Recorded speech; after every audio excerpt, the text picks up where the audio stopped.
आहा, परफेक्ट।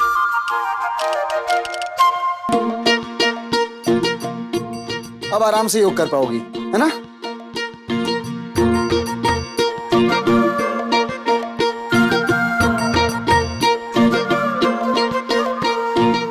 फिरिश्ता बाबू ने राक्षस बाबू है मेरे पति बाबू। कुछ कहा तुमने बोंदिता? चलो वृक्षासन करना है अभी। जैसे मैंने किया था वैसे ही करोगी तुम। पैर ऊपर लो ऐसे, संभाल के संभाल के। अब मेरी बात सुनो, गहरी सांस लो। Very nice. अब शांत मन से पैर धीरे से ऊपर लो। आहा, और नमस्ते करो ऐसे।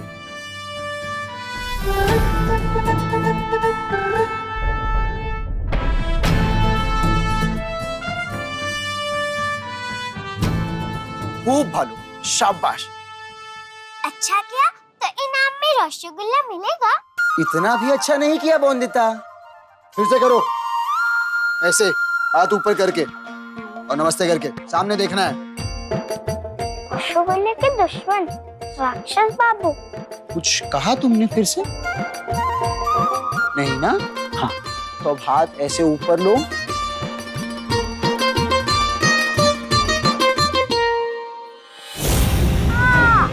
बोंदिता, अपनी आदत सुधारनी है या नहीं?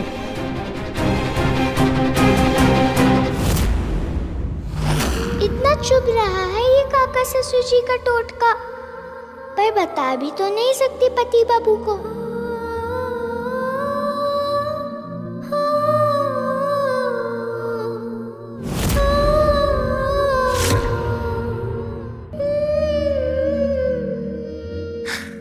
चलो अब हम दूसरा आसन सीखेंगे।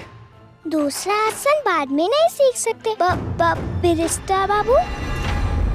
वो चूड़ी टूट गई ना मेरी, तो चूड़ियां पहनने जाना है मुझे चूड़ी वाले के पास। ये वक्त है ये सब सोचने का बोंदिता। और चूड़ी क्यों पहननी है तुम्हें? सब लड़कियां पहनती हैं। कुछ नया है क्या इसमें? कभी देखा नहीं आपने? औरतों की कितनी भीड़ होती है चूड़ी वाले दुकान के पास।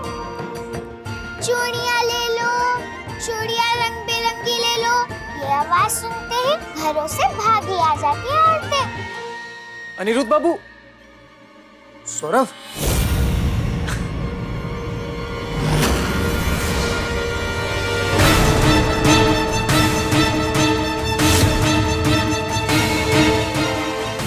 ये लड़कों के कपड़े क्यों पहन रखी हैं छोटी मालकिन? जरूर नौकर मालिक के बाद लड़के लड़की के बीच भेद मिटाने का कोई नया मकसद होगा अनिरुद्ध बाबू का। क्षमा कीजिए, लगता है मैं गलत समय पर आ गया। अरे नहीं नहीं, बिल्कुल गलत समय पे नहीं आए हो। कहो क्या कहने आए हो? बोंदिता, तुम छुप क्यों रही हो? अपना योगासन जारी रखो। लेकिन ये जमाई बाबू। कौन? सौरभ? अरे वो तो अपना है, पराया थोड़ी ना। इससे छिपने की क्या जरूरत?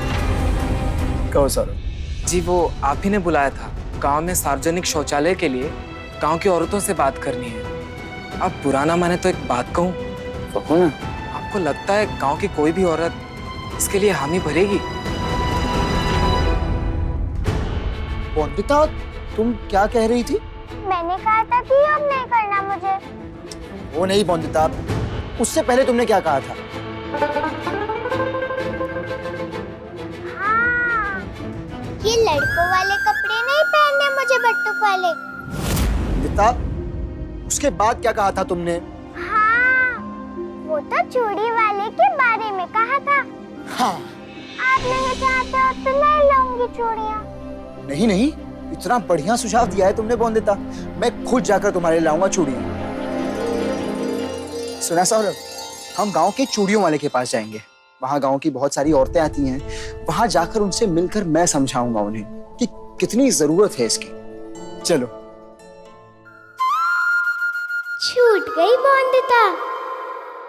बोंदिता, योग जारी रखना, ठीक है?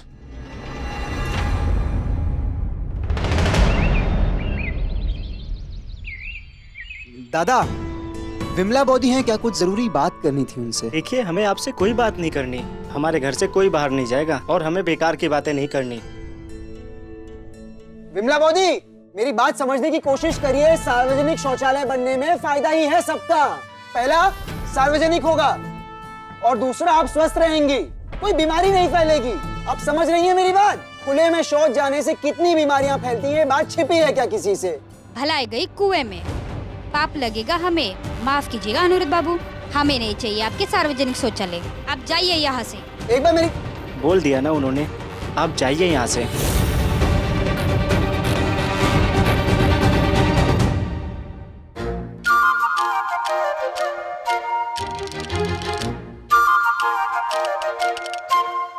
बस हो गया राक्षस बाबू का अत्याचार।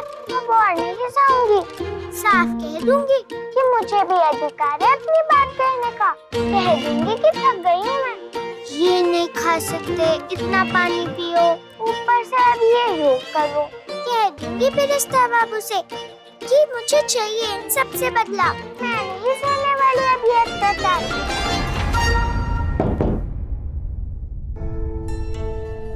काजोल जी, मैं शौचालय की बात करने आया हूँ। आप सबकी भलाई होगी उसमें। नमस्ते। औरत का दूसरा नाम है सहनशीलता। हम बीमारी की पीड़ा सह सकते हैं, पर पीढ़ियों से चली आ रही परंपरा छीन लें, ऐसा हो सकता है क्या? कितने नाराज होंगे हमारे पति जब उनको ये पता चलेगा। पति की बात भगवान के आदेश से कम होती है क्या? नाना अनिरुद्ध बाबू, विनती है आपसे, ऐसी बातें करके हमारे घर में कलेश ना कराइए। जी नहीं अनिरुद्ध बाबू, हम जैसे हैं वैसे ही अच्छे हैं। नहीं चाहिए हमें कोई बदलाव। क्यों अपना भला खुद नहीं चाहते आप? क्यों खुद को परंपराओं की बेड़ियों में जकड़े रखा है आप सबने? क्या पूरे तुलसीपुर में एक महिला नहीं जो बदलाव चाहती है? एक महिला नहीं जिसमें साहस हो अपनी आवाज उठाने का, अपना अधिकार मांगने का? बोलिए।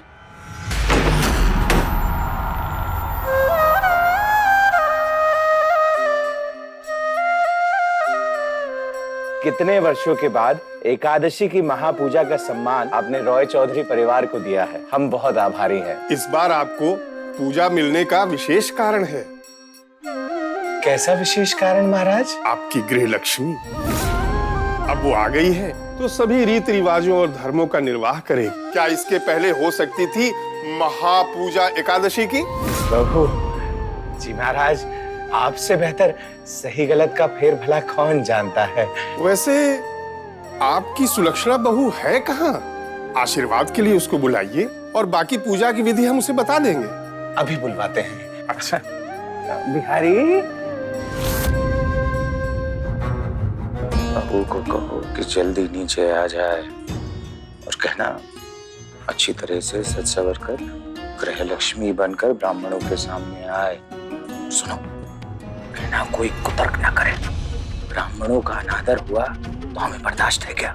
सब कुछ अच्छे से समझा देना, नहीं तो हमसे बुरा कोई नहीं होगा। ठीक है? जी माली। जा।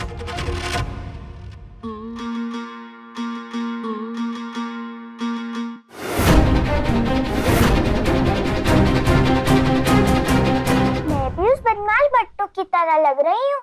माँ देखती तो तुरंत कहती, हे पंडिता, ये तूने क्या किया?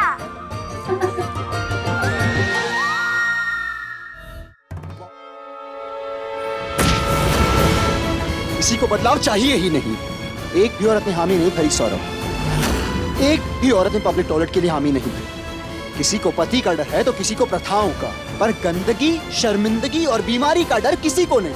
बदलाव से डरेंगी तो आगे कैसे बढ़ेंगी औरतें? उन्हें सीखना होगा, प्रश्न पूछना, अपना और अपनों का अधिकार मांगना। इससे बेहतर जीवन और कहीं कहीं ज्यादा बेहतर सुविधाओं की अधिकारी हैं औरतें। उन्हें समझाना होगा। पर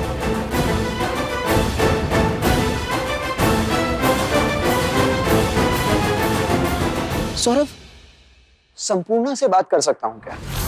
मुझे पूरा विश्वास है उसे समझाकर उससे हामी ले सकता हूँ। कहीं से तो शुरुआत होगी ना। और शायद एक औरत हाँ कह दे तो बाकी औरतें भी साहस जुटा पाए हामी भरने की। लेकिन अनिरुद्ध बाबू वो समझ रहा हूँ, समझ रहा हूँ। सुरमनी काकी और बिराज काकी शायद ना माने, यही ना? वो भी बाकी औरतों की तरह पुरानी परंपराओं को मानती होंगी, लेकिन पुराना खत्म करके अगर नया लाना है तो हम नौजवानों को ही कुछ करना होगा ना सौरभ। अगर हम ही आवाज ना बने तो कैसे दूर होगी औरतों की खामोशी? बहू खुश नहीं है यहाँ। कैसे कहूँ मैं कि बहू ने ये कहा कि उसके पति उसके लिए 2 आने का गजरा लेकर आए हैं। कितनी अच्छी मोटर गाड़ी है, हम इसी गाड़ी से जाएंगे, कितना मजा आएगा ना। गाड़ी तो सच में बहुत बड़ी है मोनिता की। तुम्हारे घर चलते हैं। नहीं अनिरुद्ध बाबू, देखिए आप हमारे मालिक के बेटे हो, तो इस हिसाब से आप संपूर्णा के भी मालिक हुए, और इस दबाव में आकर उसने हामी कर भी दिया, तो इस हामी का कोई मतलब होगा क्या? क्या ये उसकी अपनी इच्छा से लिया हुआ निर्णय होगा? ऐसा नहीं लगेगा कि उसने बदलाव चाहा ही नहीं, उस पे थोपा गया है? बहुरानी जी, काशी से महापंडित जी अपने शिष्यों समेत पधार चुके हैं। बड़े मालिक आपको आशीर्वाद लेने के लिए बुला रहे हैं, और बड़े मालिक ने कहा है कि आप अच्छे से सज संवर कर आए और ऐसा कुछ न कहें और करें जिससे महापंडितों का अपमान हो, अनादर हो। बहुरानी जी, आप सुन रही हैं? हाँ, अभी आती हूँ, अच्छे से तैयार होकर बारी बाबू। आप जल्दी आइए। ये नन्ही सी बौंदता कैसे संभालेगी इस बड़ी सी समस्या को? शुक्र है दुर्गा माँ का, देखा नहीं बारी बाबू ने मुझे बट्टों के कपड़ों में। काका ससुर जी को पता चल जाता कि मैं लड़कों के कपड़े में हूँ तो हाहाकार मच जाता घर में। दंड तो पक्का ही मिल जाता इस बार।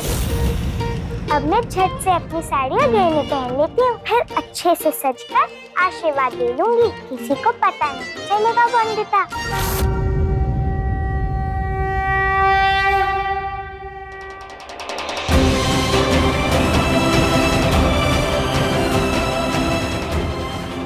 खुल क्यों नहीं रही है? अब क्या करूं दुर्गा माँ, ये तो अटक गई है। इन कपड़ों में बाहर जाकर शक्ल कैसे दिखाएगी तो बौंदता? सब राक्षस बाबू की वजह से हो रहा है ये। अब क्या करूं मैं? ये लड़की जहाँ जहाँ गई है सब शुद्ध करो। जिस जिस चीज को इसने छुआ है उस सब को शुद्ध करो, और उससे पहले इस अशुद्ध लड़की को शुद्ध करो। काका ससुर जी तो पहले से ही गुस्सा है मुझसे। ऐसे कपड़ों में देखकर पेड़ पे ही बांध देंगे मुझे। आई क्यों नहीं अभी तक बहू? महापंडित कब तक इंतजार करेंगे? याद है ना, अनादर हुआ तो